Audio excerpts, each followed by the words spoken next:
समाजवादी लोकशाही गणराज्य घडवण्याचा व त्याच्या सर्व नागरिकास सामाजिक आर्थिक व राजनैतिक न्याय विचार अभिव्यक्ती विश्वास श्रद्धा व उपासना यांचे स्वातंत्र्य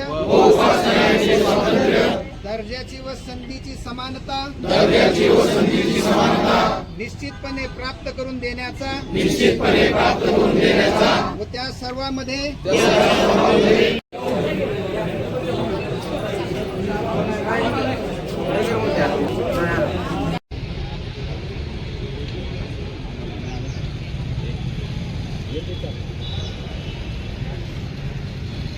राष्ट्रवादी काँग्रेस पार्टीचा विजय असो। अमर रहे अमर रहे अजित दादा अमर रहे।